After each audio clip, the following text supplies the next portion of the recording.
और ईरान पर देखिए इजराइल का एक बहुत बड़ा हमला, उससे जुड़ी खबर है। ईरानी सैन्य और न्यूक्लियर साइट पर अटैक किया गया। ईरान के 250 मिलिट्री पोस्ट पर की गई है एयर स्ट्राइक। अब हमले से जुड़ी और भी डिटेल्स सामने आने लगी है। पता चला है कि ईरान के 250 मिलिट्री पोस्ट पर ये एयर स्ट्राइक अंजाम दी गई।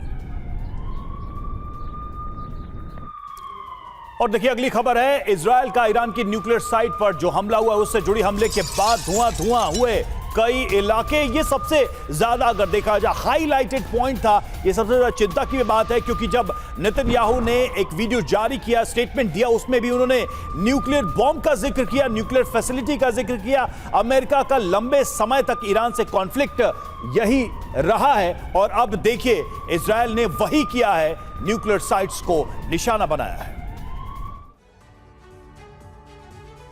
तो ये बहुत बड़ा हमला है ईरानी न्यूक्लियर साइट्स पर। एक्शन में IAEA भी आ गया है। नतांज न्यूक्लियर साइट पर हमले की पुष्टि हुई है। ईरान की गंभीर चिंताजनक स्थिति पर हम बारीकी से नजर रखे हुए हैं, ये IAEA ने कहा है। रेडिएशन के खतरे को लेकर ईरानी अफसरों से बातचीत चल रही है। ईरान में मौजूद IAEA के इंस्पेक्टर से भी हम संपर्क में हैं। ये कहा गया ये कितनी बड़ी चिंता का सबब है प्रोफेसर अमिताभ इस वक्त ईरान के लिए, क्योंकि कई न्यूक्लियर साइट्स पर हमला हुआ है। रेडिएशन का खतरा जो है उसे आप कैसे आंकेंगे?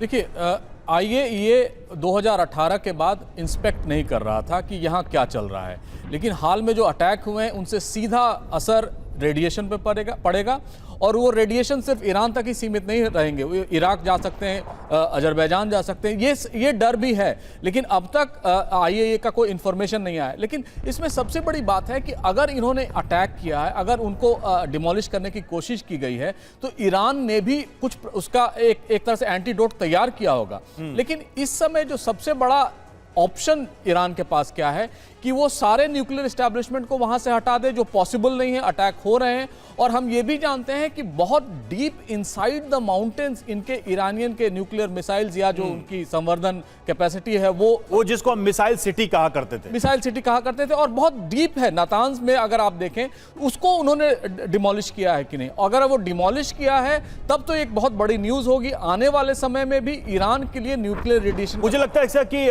जो वीडियोस में हम ईरान की ताकत देखा करते थे और मिसाइल पावर जो ईरान की देखी जाती थी, शायद अब उसका एक रियल टेस्ट का टाइम आ गया है ईरान के खुद के लिए, ये प्रूव करने के लिए कि वाकई में वो मिसाइल टेक्नोलॉजी में कितना आगे है। और न्यूक्लियर को लेकर तो बड़ी चिंता है ही, क्योंकि हमले वहीं पर किए गए। और देखिए ईरान पर इजराइल के विध्वंसक हमले अभी भी जारी हैं और इजराइल में ईरान की न्यूक्लियर साइट को निशाना बनाया गया है। हमलों में दहले ईरान के न्यूक्लियर ठिकाने, ये भी जानकारी सामने आ रही है। तो जिस चिंता की हम बात कर रहे थे कि क्या न्यूक्लियर रेडिएशन का खतरा आने वाले समय में ईरान में होगा, तो ये अपने आप में एक बहुत बड़ा प्रश्न है, क्योंकि ये तय है कि न्यूक्लियर साइट्स को हिट किया गया है, उनको निशाना बनाया गया है इजराइल के द्वारा इस ऑपरेशन में, इस हमले में।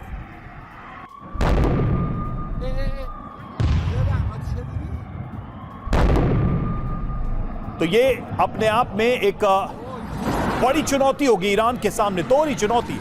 एक तरफ तो इजराइल के साथ इस जंग में कैसे वो अपनी स्थिति को मजबूत करता है, दूसरी तरफ अगर देश के अंदर कोई ऐसी नाटकीय घटना होती है तो उसको वो कैसे डील करेगा, क्योंकि टारगेट पर ईरान की न्यूक्लियर फैसिलिटी है।